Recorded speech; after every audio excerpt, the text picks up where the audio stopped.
ओम श्री गुरुभ्यो नमः। ओम मातृशक्तये नमः। ओम सर्वेभ्यो नमः।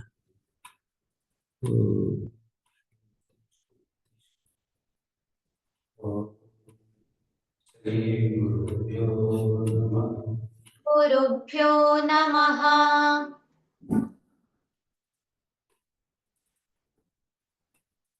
व्याकरण अष्टाध्यायी के रूप में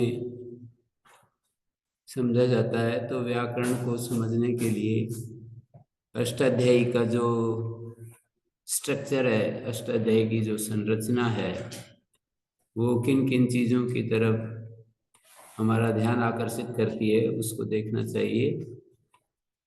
अष्टाध्यायी में सबसे पहले ये देखना है कि सूत्रों का प्रकार, अष्टाध्यायी में जो सूत्र हैं वो कितने प्रकार के हैं। तो वो सूत्र 6 या 7 प्रकार के हम समझ सकते हैं। संज्ञा, परिभाषा, विधि, नियम, अतिदेश, अधिकार और निषेध सूत्र। निषेध सूत्र को विधि में ही इंक्लूड करें तो 6 प्रकार हो जाते हैं, और विधि से अलग विधि 2 हैं, एक विधेयात्मक, निषेधात्मक।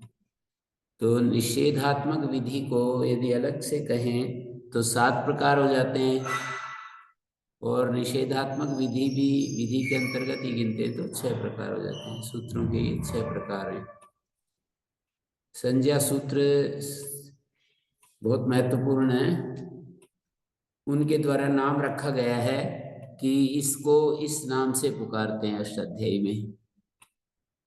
जैसे वृद्धि संज्ञा है, गुण संज्ञा है, प्रगृह्य संज्ञा है, संयोग संज्ञा है, अनुनासिक संज्ञा है। उसके बाद प्रगृह्य है, घ, निष्ठा, संख्या, सट, सर्वनाम, अव्यय, सर्वनाम स्थान, विभाषा, संप्रसारण, लोप, लुक, स्लू, लुप, टी, टी संज्ञा है, उपधा संज्ञा है। फिर ये भी संज्ञा सूत्र माने जाते हैं। स्वरूपम शब्दस्य शब्द संज्ञा, अनुदित सवर्णस्य प्रत्यय तपस्त कालस्य ये निस्तदन्तस्य, ये सब भी संज्ञा सूत्र ही हैं। और फिर लास्ट में पहले पाद के अंत में वृद्ध संज्ञा है। तो जब संज्ञाओं का हमारा परिचय हो जाता है तो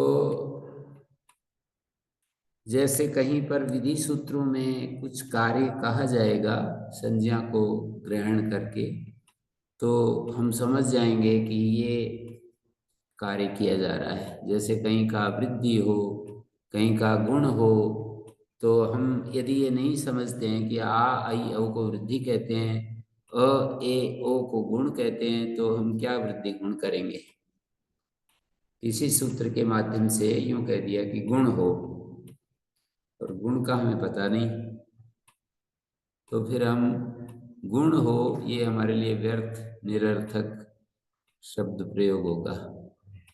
तो हमारे को पता होना चाहिए कि गुण किसे कहते हैं, वृद्धि किसे कहते हैं।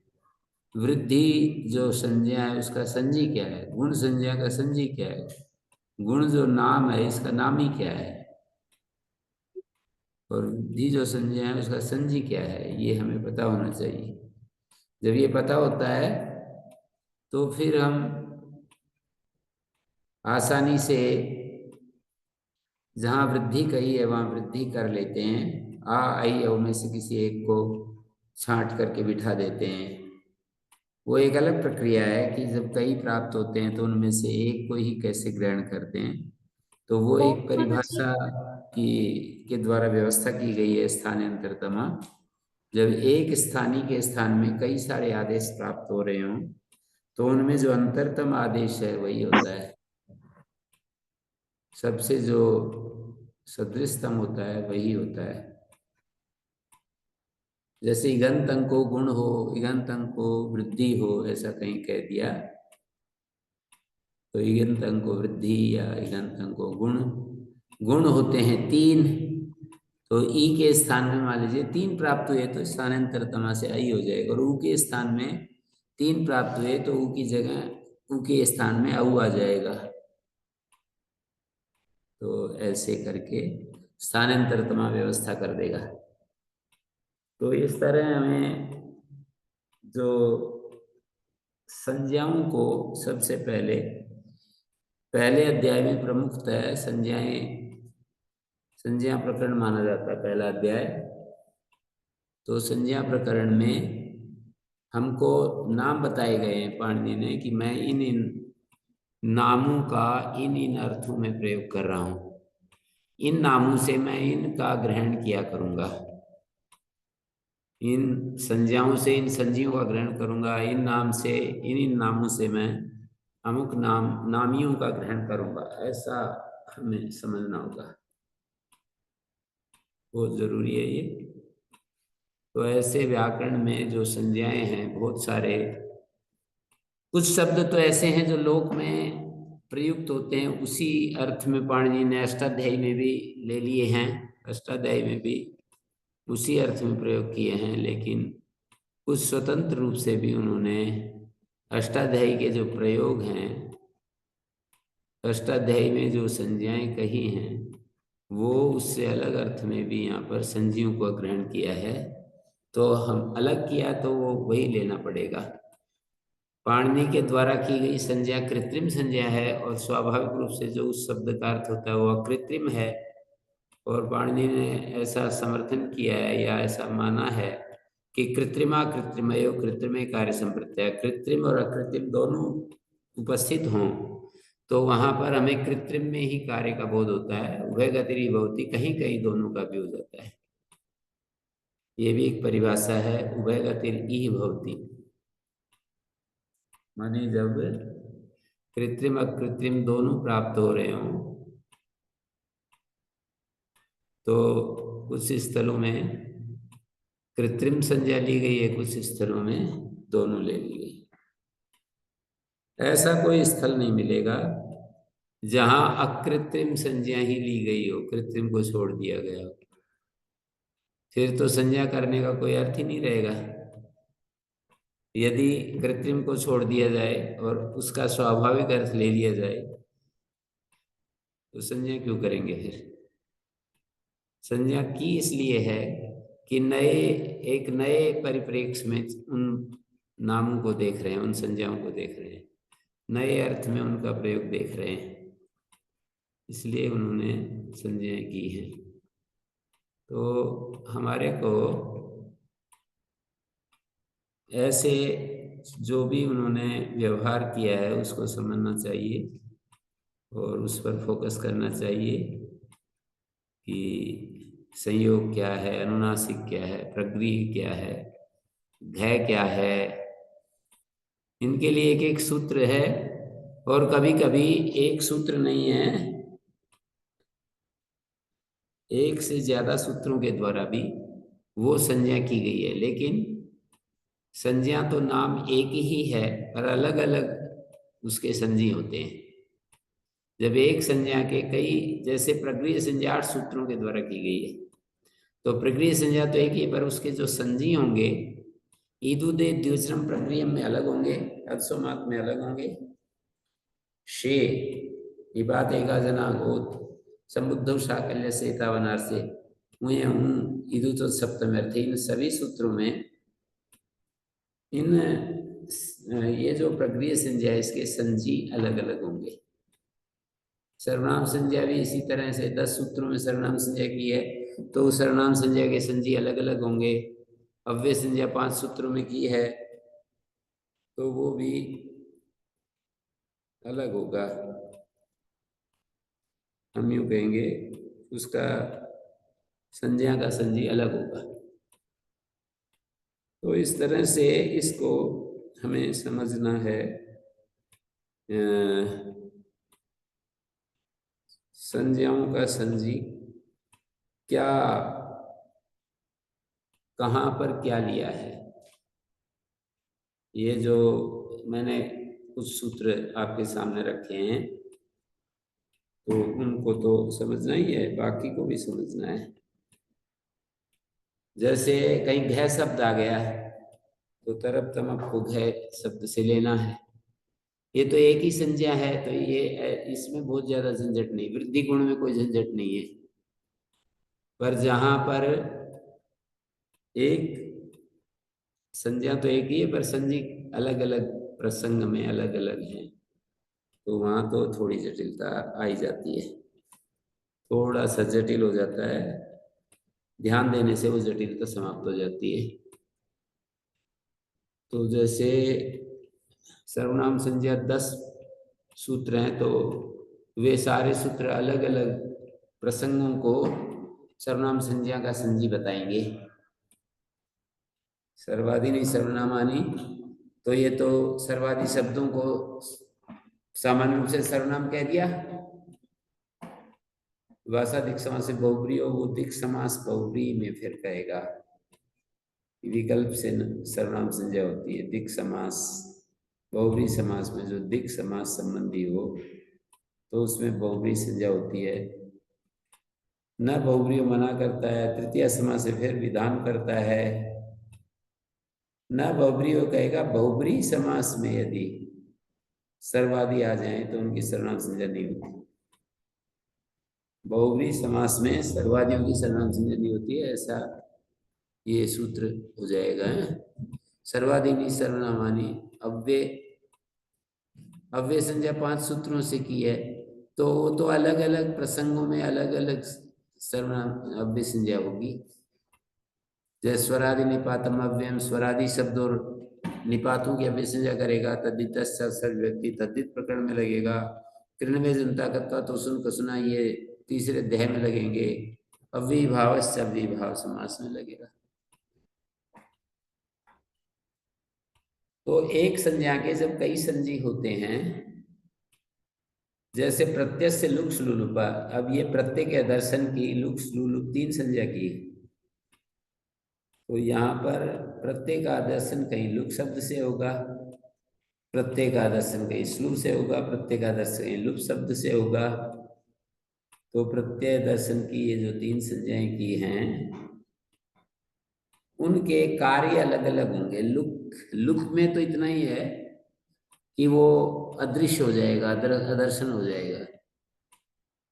श्लू और लुक में कुछ कार्य श्लू को मान करके कुछ अलग कार्य कहे हैं, लुक में कुछ अलग कहे हैं। उतो वृद्धि हली, वर्णांत को वृद्धि हो जाता है लुक होने पर, हलादि प्रत्यय परे हो।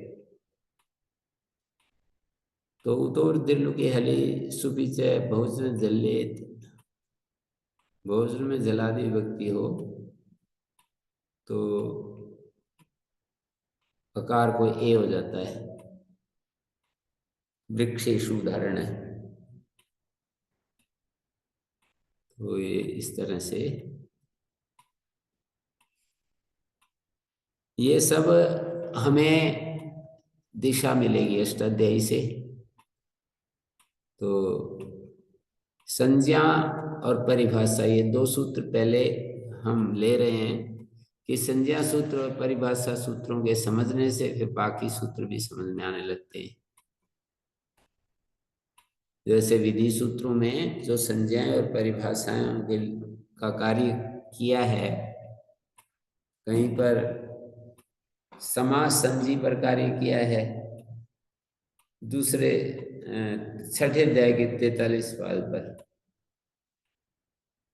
6ठे अध्याय के क्या है, 6ठे अध्याय का 3रा पाद, दूसरा 6ठे अध्याय का मानी स्वर प्रकरण जो है, समास को जब होगा तो 6ठे अध्याय का 3रा पाद प्रयोग में आएगा। एक एक पद का स्वर होगा तो 6ठे अध्याय का पहला पाद, और पूरे इसको होगा, यदि पूरे समस्त पद को कार्य करेंगे तो 6ठे अध्याय का 2रा पाद स्वर प्रकरण है ना। 6ठे अध्याय का 2रा पाद सर्व ये बहुप्रिय प्रकृत्या पूर्वपदम इत्यादि।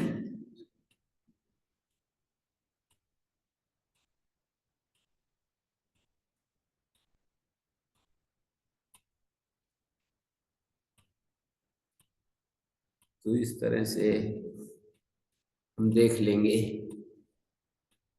संज्ञा च परिभाषा च, कुछ नियम ऐसे होते हैं जो पूरी अष्टाध्यायी में छाए हुए हैं, उनकी अनुवृत्ति नहीं जाती, पर लिंग को देख करके उस सूत्र का कार्य हम पहचान लेते हैं। लिंग की लिंग का की अनुवृत्ति, ये जो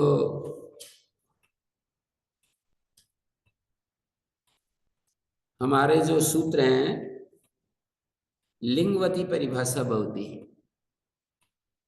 परिभाषा जो होते हैं वो लिंग वाली होती है। तो कोई चिन्ह होता है, उसके आधार पर परिभाषा सूत्र अपना काम करते हैं। जैसे इको गुण वृद्धि है, तो एक गुण वृद्धि लिंग है। ऐसे आपको सब परिभाषा सूत्रों में मिलेंगे, लिंग भाग और उस लिंग को देख करके कार्य करने वाला भाग। तो इको गुण वृद्धि में लिंग भाग गुण वृद्धि है, कार्य करने वाला भाग इका है। जहां अष्टाध्यायी में गुण हो वृद्धि हो ऐसा कहा जाए, वहां इका ये षष्ठ्यंत पद उपस्थित हो जाएगा।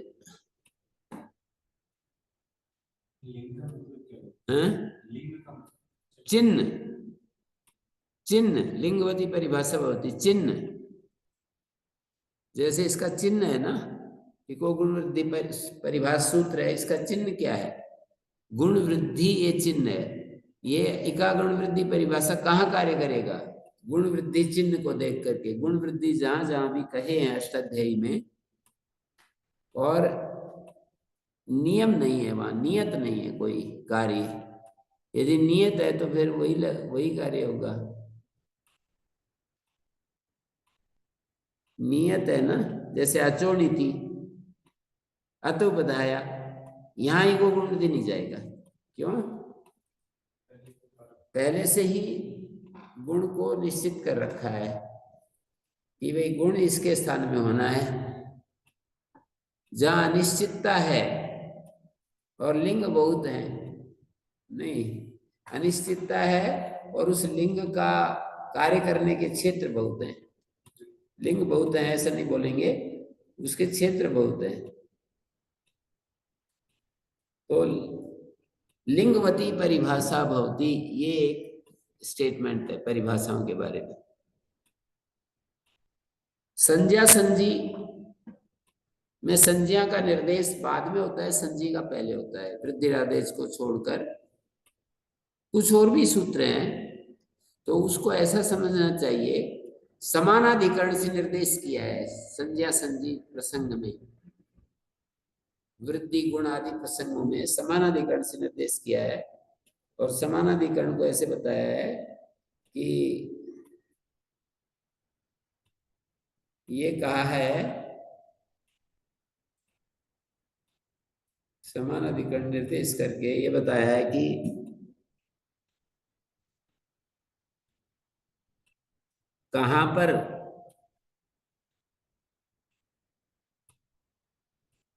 तो संज्ञा का पहला प्रयोग होता है, कहाँ संजी का पूर्व प्रयोग होता है। तो इसको ऐसे समझिए कि सामान्य नियम तो यही है कि संजी पहले हो, संज्ञा बाद में। वृद्धिरादेश में मंगल के लिए वृद्धि शब्द पहले पढ़ दिया है।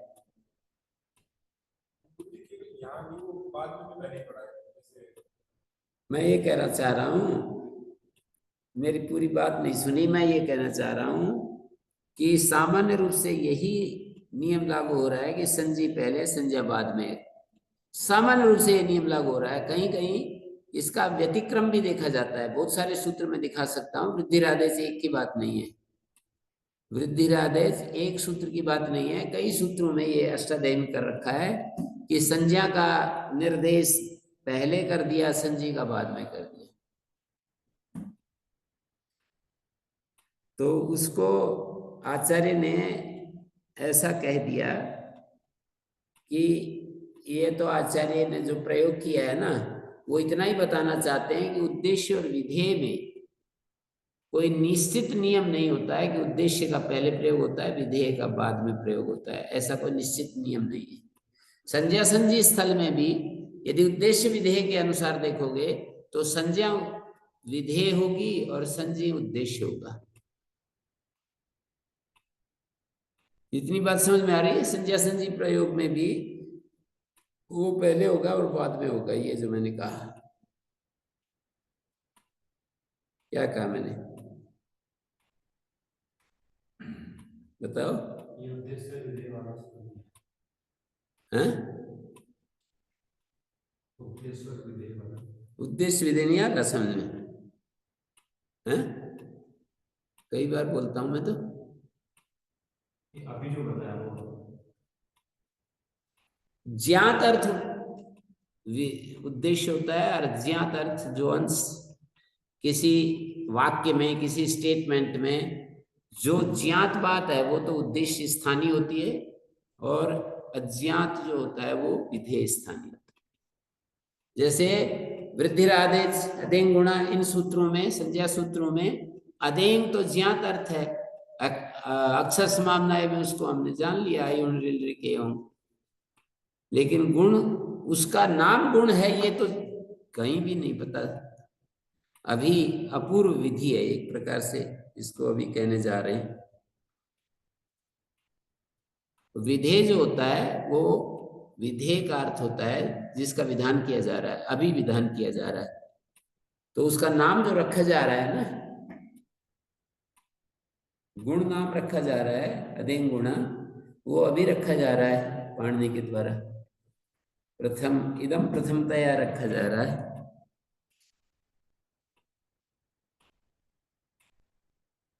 तो इस बात को आपको बुद्धि में बिठाना पड़ेगा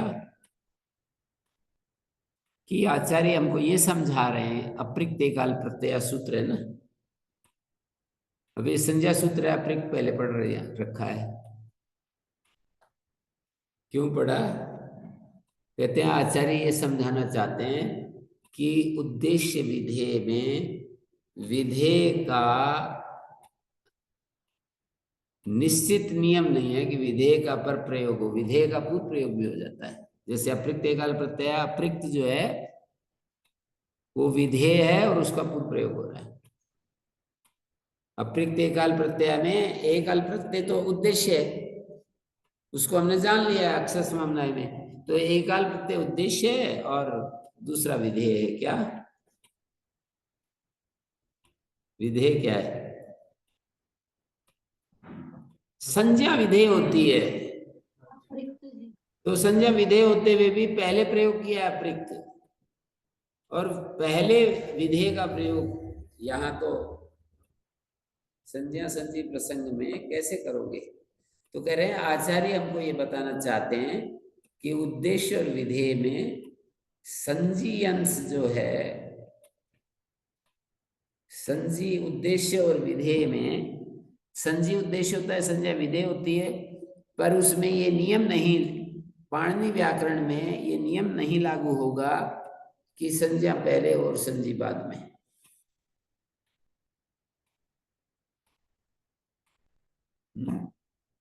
वृद्धिरादेश, अप्रिक्त एकाल प्रत्यय, कृदतिंग, आर्धातुकम, शेषा, ये बहुत सारे सूत्र हैं जिनमें संजी पहले नहीं है, संज्ञा पहले और संजी बाद में है। जैसे कृद अतिंग सूत्र है, कृत संज्ञा है और अतिंग, मान लो इसका विशेषण ही मान लें, अतिंग कृत, तिंग भिन्न जो कृत है उसका नाम क्या होता है? तिंग भिन्न प्रत्ययों का नाम कृत होता है। कृत तिंग सूत्र का क्या अर्थ है? तिंग भिन्न प्रत्ययों का नाम कृत होता है। तो इसमें संजी क्या है? अतिंग पद से जो तिंग भिन्न प्रत्यय लिए गए हैं वो संजी स्थानीय है, और कृत तो नाम रखा जा रहा है, तो तिंग भिन्न प्रत्ययों को कृत कहते हैं। तिंग भिन्न प्रत्यय कृत होते हैं, ऐसे कहा जा रहा है।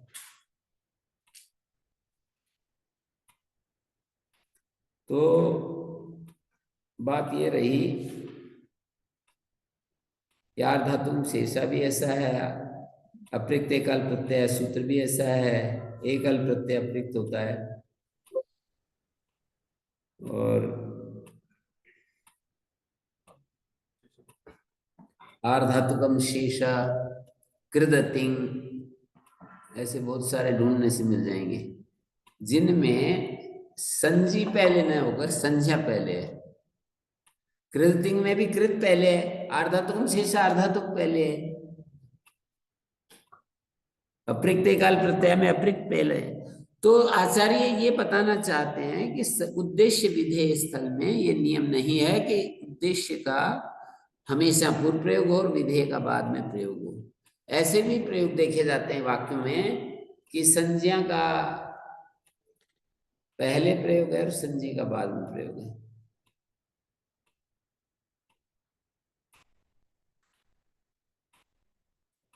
ठीक है, यहां तक बात समझ में आई।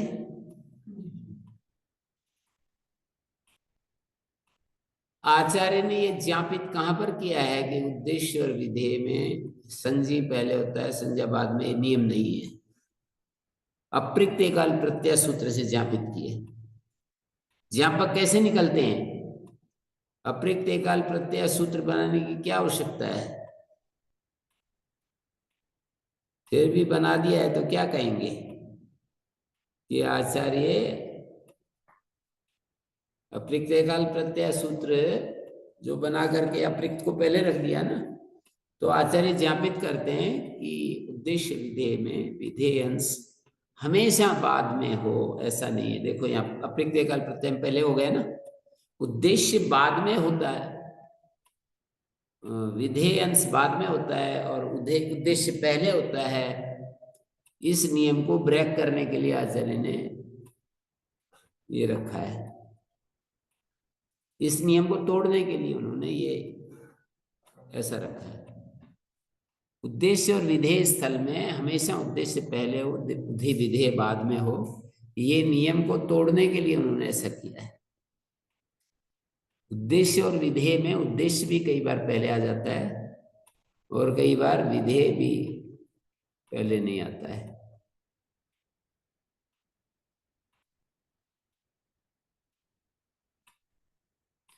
तो क्या बात रही कि संज्ञा सूत्र जो हैं बहुत जरूरी हैं पहले समझने। संज्ञा सूत्रों में भी संजी और संज्ञा का जो संबंध है उसको समझना होता है। संज्ञा तो नाम है और संजी उस नाम का नामी है। संज्ञा नाम है और संजी उस नाम का नामी है। तो संजी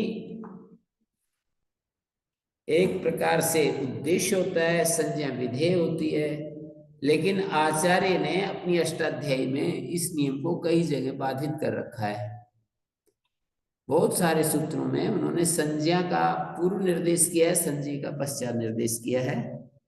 तो आचार्य हमको ये समझाना चाहते हैं, सुहृद होकर के, मित्र होकर के हमको ये समझाना चाहते हैं कि संज्ञा संजी स्थल में ये नियम नहीं कि संज्ञा बाद में होगी और संजी पहले होगा, नियम नहीं है। जैसे मैंने कर दिया तुम भी कर सकते हो ऐसे। पाणिनि हमको कह रहे हैं कि भाई संजी का पहले, सामान्य नियम तो मैं यही मानता हूं कि संज्ञा पहले संजी बाद में, पर यदि संज्ञा संजी संदर्भ में आप देखेंगे, संज्ञा संजी संदर्भ में इस बात को देखेंगे तो प्राय आपको यही मिलेगा, प्राय कि संजी पहले संज्ञा बाद में। लेकिन बहुत जगह ये भी मिलेगा कि संज्ञा पहले संजी बाद में। तो जहां बहुत जगह मिल रहा है उसको इस नियम का अपवाद स्थल मानेंगे कि संज्ञा संजी स्थल में संज्ञा उद्देश्य स्थानीय है और वो विधेय स्थानीय है। संज्ञा उद्देश्य स्थानीय मानी प्रथम निर्देश उद्देश्य स्थानीय और बाद वाला विधेय स्थानीय है। स्पष्ट नहीं हो रहा? जैसे हम वृद्धिरादेश अधीन गुणादि सूत्र को देखते हैं, तो वृद्धिरादेश तो मंगलार्थ रखा है, ये आचार्य ने स्वयं कह दिया है। भाई आदेश वृद्धि सूत्री बनना ठीक था, लेकिन वृद्धिरादेश इसलिए बनाया कि मैं वृद्धि चाहता हूं सबकी, पढ़ने पढ़ाने वालों की। और उसके बाद गुण रखा, वृद्धि के साथ में गुणवान देखना चाहता हूं आप सब लोगों को। तो आगे फिर अनुनासिक संयोग और ये सब संज्ञाएं आ रही हैं। तो इन सब संज्ञाओं में अष्टाध्यायी का पूरा अवलोकन करेंगे तो ये पाएंगे कि संज्ञा संजी स्थल में संजी पहले हो और संज्ञा बाद में हो, ऐसा नियम नहीं है। अब प्रत्यय काल प्रत्यय इस नियम का भंग देख रहे हैं ना, तो ऐसे दूसरी जगह भी हम भंग देख सकते हैं। और उससे क्या लाभ होगा? उससे लाभ यही होगा कि उसका लाभ तो यही होगा कि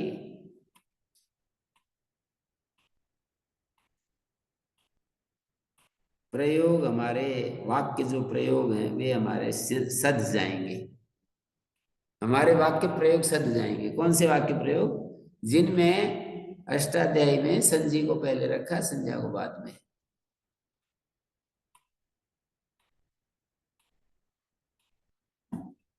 तो ये एक बात हुई। और दूसरी बात यह है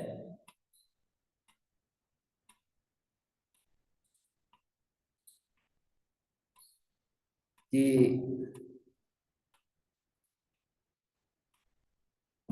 समानाधिकरण होता है संज्ञा संजी में, ये भी नियम कोई आवश्यक नहीं है।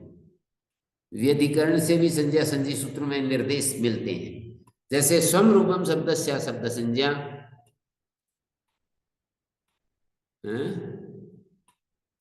और जैसे ये सूत्र है ना, अणुदित सवर्णस्य प्रत्यय एन विधिस्तदन्तस्य तपरस्तत्कालस्य, ये सारे सूत्र व्यधिकरण निर्देश में हैं। स्वम रूपम ये संज्ञा है, शब्दस्य ये संजी है। शब्द की स्वम रूप संज्ञा होती है। अणुदित सवर्णस्य प्रत्यय, अण और उदित सवर्ण की संज्ञा होते हैं। अण और उदित तो संज्ञा है, और सवर्ण से ये संजी है। तपरस तत्काल से, तपर वर्ण तत्काल का ग्राहक होता है। तो तपर वर्ण संज्ञा है, तत्काल की संजी। तत्काल जो शब्द से कहा जो गया अर्थ है वो संजी है। एन विधि, एन विधि ये उपलक्षण है, और तदंतस्य ये तपरस तत्काल से, तपर संज्ञा है, तत्काल संजी है। एन विधि तदंतस में एन विधि के द्वारा जो बात कही गई है वो संज्ञा है, तदंतस के द्वारा जो कहा गया वो संजी है। वैसे भी हिंदी में भी हम देखते हैं, दो तरह से हम वाक्य प्रयोग करते हैं कि आ आई औ की वृद्धि संज्ञा होती है। यहाँ तो की आ गया, आ आई औ वृद्धि संज्ञक होते हैं, वृद्धि नाम वाले होते हैं। आ आई औ वृद्धि संज्ञक होते हैं। यहाँ क्या हुआ? आ आई औ वृद्धि संज्ञक होते हैं। क्या हुआ यहाँ? यदि ये सूत्र नहीं होते तो हम कैसे निर्धारित करते कि यहाँ पर संज्ञा कर रहे हैं? हम कैसे, हमारे मन में ये कैसे आता कि आचार्य तो है नहीं अब, तो हम पूछ भी नहीं सकते। आ आई औ वृद्धि संज्ञक होते हैं। आ आई औ की वृद्धि संज्ञा होती है। एक जगह वृद्धि संज्ञा होती है, कि वृद्धि संज्ञक होते हैं। संज्ञक शब्द हो जाएगा, माने संज्ञक शब्द ये कह रहा है कि बहुब्री समास हो जाएगा। वृद्धि संज्ञक का अर्थ है वृद्धि संज्ञा है जिनकी। आ आई औ वृद्धि संज्ञक होते हैं। आ आई औ की वृद्धि संज्ञा होती है। का के की लग करके और वृद्धि संज्ञा। तो ऐसे भरे पड़े हैं ऐसे निर्देश। ज्यादातर निर्देश समानाधिकरण के हैं। जैसे तरप तम अपो घा, तरप तम अपो में भी वही विभक्ति है, घ में भी वही है। हलोनंतरा संयोगा, हलोनंतरा में भी वही है, संयोगा में भी वही है। मुख नासिका वचना, अनुनासिका, मुख नासिका वचना में भी वही विभक्ति है, अनुनासिका में भी वही है। सर्वादीनि सर्वनामानि समान विभक्ति तुल्या त्यदादीनि सर्वैर्नित्यम, त्यदादीनि सर्वैर्नित्यम। त्यदादीनि ऊपर से आ रहा है वृद्ध, नहीं त्यदादीनि च सूत्र बोलना चाहिए। त्यदादीनि च ऊपर से वृद्ध आ रहा है। एंग प्राचम देशे, प्राग आचार्यों के आदि में जब एंग हो, देश को कहना हो तो वृद्ध संज्ञा हो जाती है। संज्ञा संजी स्थल में ये कोई आवश्यक नहीं कि संजी का निर्देश पहले और संज्ञा का बाद में। और दूसरा नियम, ये कोई आवश्यक नहीं कि समानाधिकरण से ही निर्देश होता है, व्यधिकरण से भी हो जाता है। ये दो बातें मैंने इतनी देर में रखी हैं कि पाणिनि महाराज एक अप्रयुक्त एकाल प्रत्यय सूत्र बनाते हुए हमको ये संदेश देते हैं कि वही संज्ञा संजी स्थल में संजी का पहले निर्देश हो, ये जरूरी नहीं है। ये मैं तुम्हारे सामने ज्ञापक प्रस्तुत कर रहा हूं।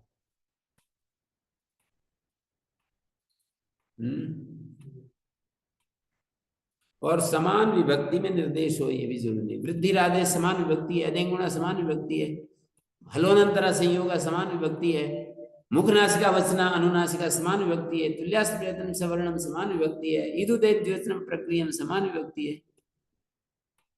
अदसो मात ऊपर से ईद और ऊत की अनुवृत्ति आ रही है, तो अदसो अद संबंधी मकार से उत्तर जो प्रक्रिया संज्ञा की ई उसकी तदंत की प्रक्रिया संज्ञा होती है। अदसो मात शे निपाते का जनांग, शे की प्रक्रिया संज्ञा होती है। आंग वर्जित एकाच निपात की प्रक्रिया संज्ञा होती है। ईदु तो सप्तम, ये संबुद्धो शाकल से संबुद्धि निमित्तक जो होकर, संबुद्धि निमित्तक जो होकर साकल्य के मत में प्रक्रिया संज्ञक होते हैं। संबुद्धो साकल्य सीतावनार्सी, साकल्य के मत में संबुद्धो अनार से, अनारसी की शब्द परे हो तो संबुद्धि निमित्तक जो संबुद्धि का निमित्त, संबुद्धि नहीं उल्टा बोल दिया, संबुद्धि का निमित्त वो ओकार नहीं होता है। संबुद्धि निमित्त है जिस ओकार का, उसकी प्रक्रिया संज्ञा होती है वायु इति। संबुद्धि निमित्तक ओकार की प्रक्रिया संज्ञा होती है। निमित्तक शब्द क्या कह रहा है? संबुद्धि निमित्तक क्या कह रहा है? ये कह रहा है कि बहुव्रीहि समास है। इस शब्द में जब किसी शब्द के साथ में कै जुड़ जाता है तो बहुव्रीहि समास का संकेत मिल जाता है ज्यादातर। वृद्धि संज्ञक होते हैं, वृद्धि संज्ञा है जिसकी, ऐसे होते हैं आ आई उ। अदेंग गुणा गुण संज्ञक होते हैं, अ ए ओ। संज्ञक मानी गुण संज्ञा है जिसकी, ऐसे होते हैं ये अ ए ओ। तो ये दो बातें यदि आपने समझ ली तो एक बड़ी अच्छी बात मन में आ गई आपके कि संज्ञा संजी स्थल में समानाधिकरण से निर्देश हो ऐसा आवश्यक नहीं, व्यधिकरण से भी निर्देश। व्यधिकरण का अर्थ है एक में षष्ठी और एक में प्रथमा। किसमें प्रथमा और किसमें षष्ठी होगी? संज्ञा में प्रथमा और संजी में षष्ठी, या संज्ञा में षष्ठी और संजी में प्रथमा।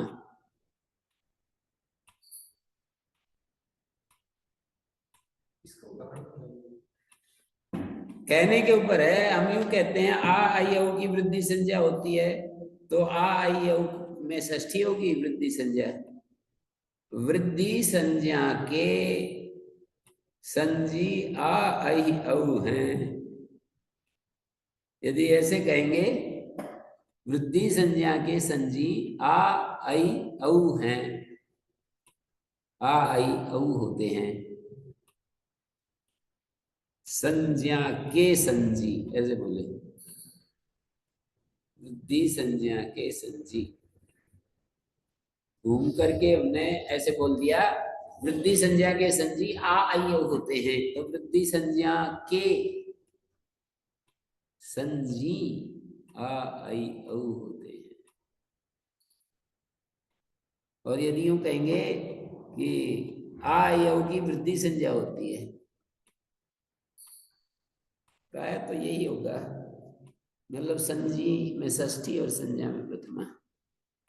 अब वो तो कह घुमा फिरा करके हमने कह दिया कि वृद्धि संज्ञा के जो संजी होते हैं वो आ आई औ होते हैं।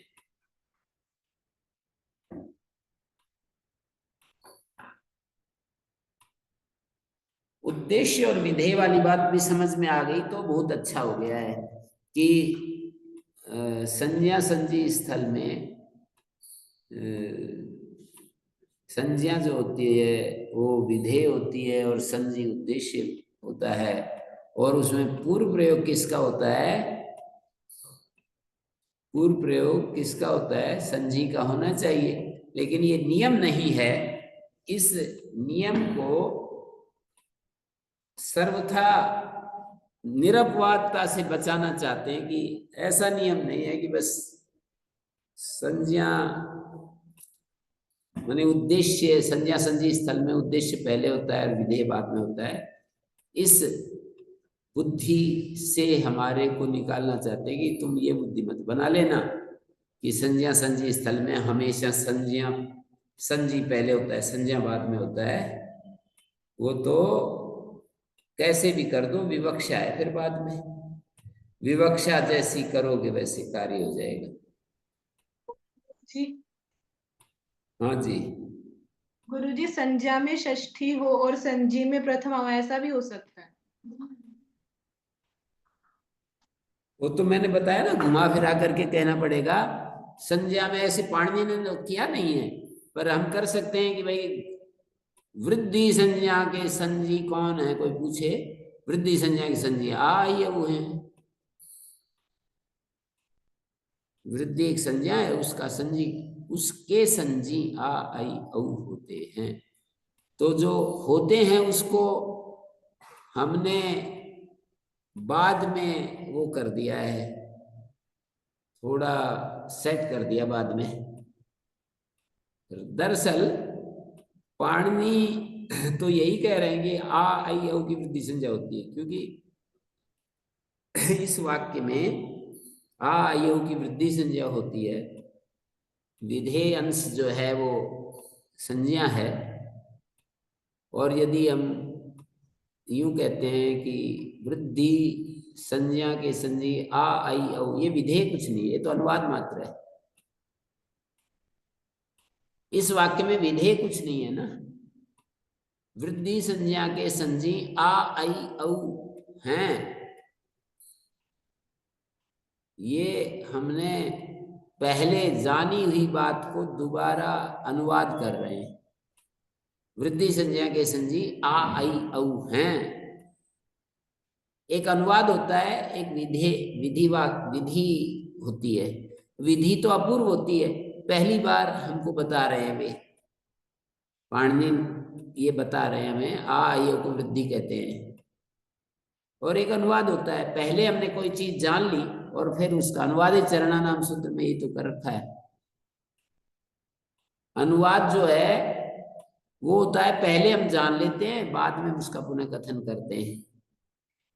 जैसे सूर्य उदय हुआ है, सूर्य उदय हो गया है, ये अनुवाद। सूर्य उदय होने के बाद हम ये बोलते हैं सूर्य उदय हो गया है, तो ये अनुवाद है या विधि है? विधि तो अपूर्व होती है, वो तो पहले दिख रहा है। उदय हो गया, सूर्य उदय हो गया। हम हमारी आंखें देख ही रही हैं, फिर भी किसी ने कहा सूर्य उदय हो गया है। कुछ और करने के लिए, बताने के लिए कि हमें ये करना था कार्य, तो सूर्य उदय हो गया है, जल्दी करो। अभी ढीले ढाले प्रमाद कर रहे हो, काम फिर आगे बढ़ेगा नहीं। तो अनुवाद में कह रहे सूर्य उदय हो गया है। जानी हुई बात, किसी अन्य प्रमाण से जानी हुई बात को फिर दोबारा कहने का नाम अनुवाद होता है। प्रमाणांतरेण अवगतस्य पुनः शब्देन कथनम अनुवाद है। प्रमाणांतरेण अवगतस्य, प्रमाणांतर के द्वारा जानी हुई बात को पुनः शब्द से कहने का नाम अनुवाद होता है। ठीक है, तो अब हम पूरी अष्टाध्यायी में आपको ये व्यवस्था समझनी पड़ेगी। ये तो बहुत ही उद्देश्य विधेय का चक्कर संस्कृत भाषा में बहुत, किसी ने पूछा था ना ये कंपटीशन में, यो भूतम च भव्यम च सर्वम यस्याधितिष्ठति स्वर्यस्य च केवलम तस्मै ज्येष्ठाय ब्रह्मणे नमः। इसमें उद्देश्य विधेय वो बताओ क्या है। यो भूतम च भव्यम च सर्वम यश्चादितिष्ठति, जो भूतकाल और भविष्यत काल को वो कर रहा है, नियमित कर रहा है, नियंत्रित कर रहा है। सर्वम यश्चादितिष्ठति, भूतकाल भविष्यत काल को ही नहीं, सब कुछ को। सर्वम यश्चादितिष्ठति, सब के ऊपर जो विराजमान है। सर्वम यश्चादिति, अधितिष्ठति का अर्थ है अधिष्ठित है, सब के ऊपर जो अपना वर्चस्व बना रखा है। सर्वम यस्यादि स्वर्यस्य च केवलम, आनंदी जिसका केवल स्वरूप है। तस्मै ज्येष्ठाय ब्रह्मणे नमः, उस ज्येष्ठ ब्रह्म के लिए हमारा प्रणाम।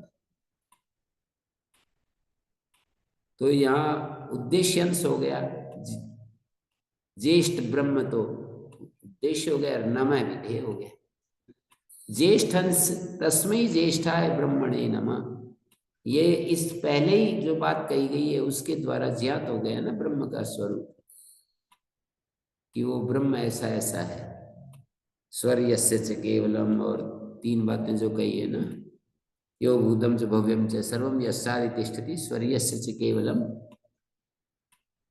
दो बातें गई। यो भूतम च भव्यम च सर्वम यस्यादितिष्ठति स्वर्यस्य च केवलम तस्मै ज्येष्ठाय ब्रह्मणे नमः, उस ज्येष्ठ ब्रह्म के लिए प्रणाम है। उस ज्येष्ठ ब्रह्म उद्देश्यांश है, नमः विधेयांश। पता चल रहा है? तत्सवितुर्वरेण्यं भर्गो देवस्य धीमहि धियो यो न प्रचोदयात्। अब ये जितने क्रियापद होते हैं उतने वाक्य होते हैं। एक तिंग वाक्यम, एक तिंग वाक्यम होता है परिभाषा।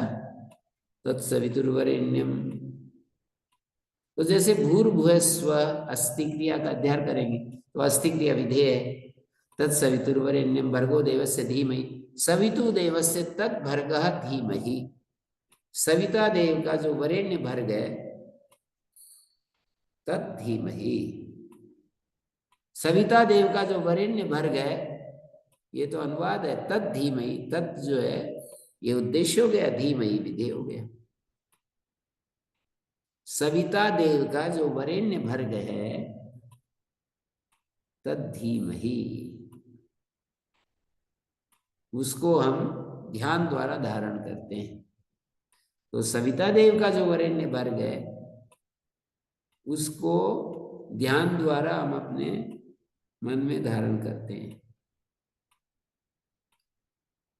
तत्सवितुर्वरेण्यं भर्गो, तत्सवितुर्वरेण्यं भर्गो देवस्य धीमहि धियो यो न प्रचोदयात्। धियो यो न प्रचोदयात् यह न धिया प्रचोदयात्, जो हमारी बुद्धियां हैं उनको प्रचोदयात् प्रेरित करे। तो जो यह धिया न, जो हमारी प्रजाएं हैं उनको प्रेरित करे। विश्वानि देव सवितर्दुरितानि परासुव यद्भद्रं तन्नासुव। हे सविता देव तत्सवितुर्वरे, विश्वानि देव सवितर दुरितानि परासुव, दुरितों को हटाओ, ये भी ध्येय है, प्रार्थना वाक्य है। सविता देव, हे सविता देव, तत्सवितुर्वरे, तत् क्या है, विश्वानि देव सवितर दुरितानि परासुव, विश्वानि देव सवितर, हे सविता देव विश्वानि दुरितानि परासुव यद भद्रम तन्नासुव, जो भद्र है वो मुझे प्राप्त करा दो, जो भद्र है वह मुझे प्राप्त करा दो, मुझे प्राप्त करा दो विधेय है, और जो भद्र है वह, यहां तक उद्देश्य हो गया। तो ये हमने आज आपके सामने रखा। ये बहुत प्रसंग चलता रहता है कि वृद्धिरादेश में कौन सा अंश उद्देश्य, कौन सा विधेय है।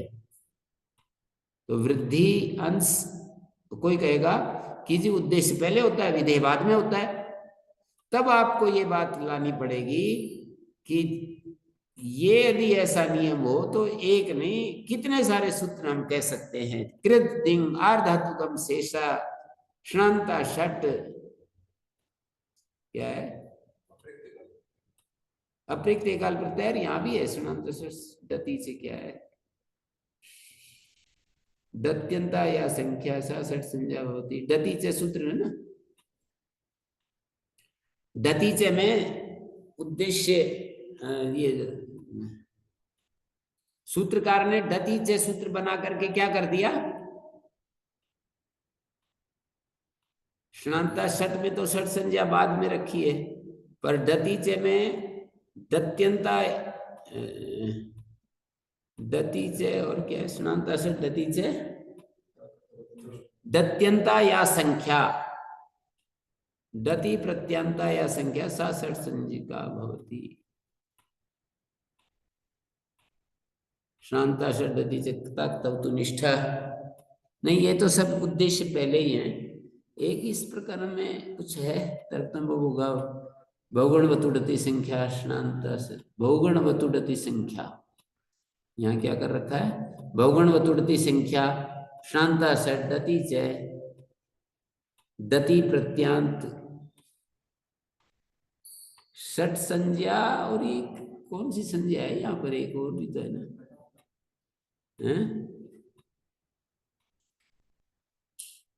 श्रांता षट दति से संख्या संज्ञा, संख्या संज्ञा क्या है, संख्या संज्ञा पहले, बहुगण वतुड़ती संख्या, हाँ बहुगण वतुड़ती संख्या में तो संख्या बाद में ही है। हाँ जी,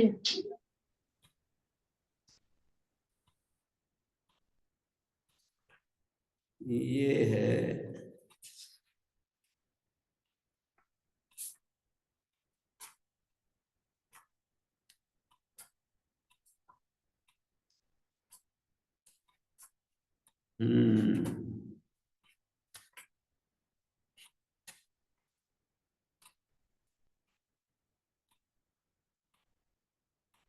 जैसे ये है,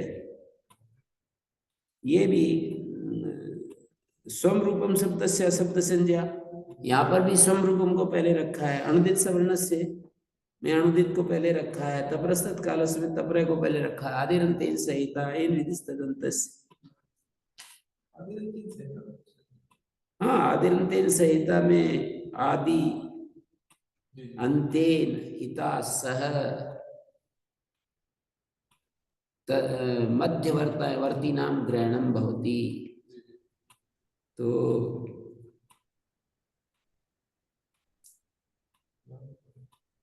आदि वर्ण अंतेनिता से संभूए मिलकर बीच वाले वर्णों का ग्रहण कराता है। तो बीच वाले जो है, आदि तो ग्राहक है, और वो ग्राही क्या है?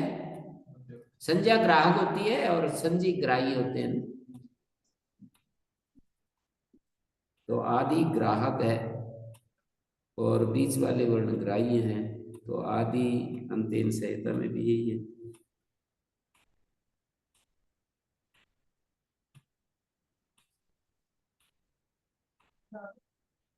हाँ जी मैम।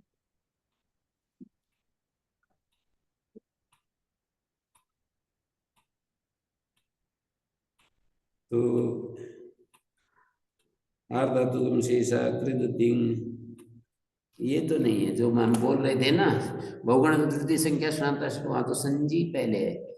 बहुगण वतुड़ती संजी पहले है, संख्या बाद में है। श्रांता षट में भी श्रांता पहले है, षट बाद में है। टतीचे में भी वो नहीं है, ये है आर्धातुकम शेषा कृतिंग। और ये वाले सूत्र हैं बहुत सारे।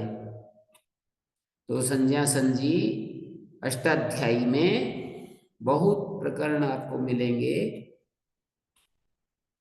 जिसमें नवीन नवीन संज्ञाएं की गई हैं। उनको समझना बहुत जरूरी है कि किसको क्या कहते हैं, ये समझना बहुत आवश्यक है। ओम शांति शांति शांति।